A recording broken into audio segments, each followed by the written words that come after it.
Это современно, молодежно и модно. Знать в совершенстве свой язык, историю и культуру. Тренд задают участники Всероссийского форума родных языков.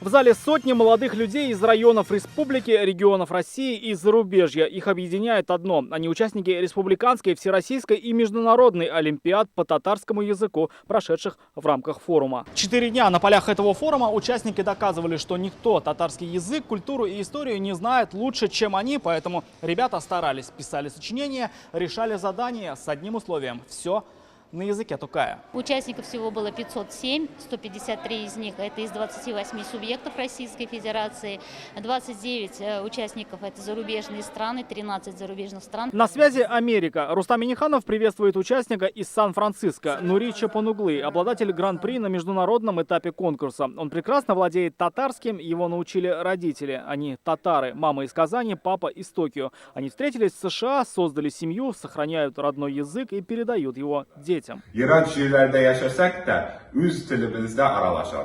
Сразу после президент награждает победителя всероссийского этапа.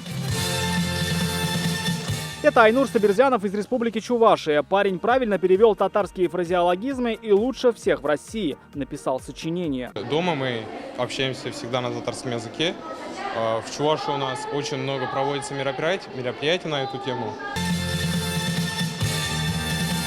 Эти эмоции не подделать и не повторить. Рустам Минниханов награждает ученицу из Агрыза Гульнас Мухминову. Она лучшая по республике. Поддержка моих родителей, моей учительницы, все это помогло мне.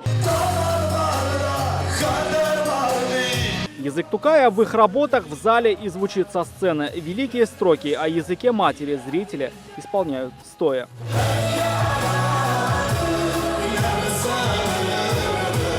Бессмертные строки, пройдя сквозь годы, живут уже в современных хитах татарского народа. Сегодня в них есть и рэп, и бит, и эстрада, но во главе угла великий Туган Тель Тукая, который и сегодня сплачивает нас сквозь континенты. Рамиль Шайдуллин, Алмаз Зиединов, ТНВ, Казань. Закажи рекламу на ТНВ. Телефон в Казани 5 705 100.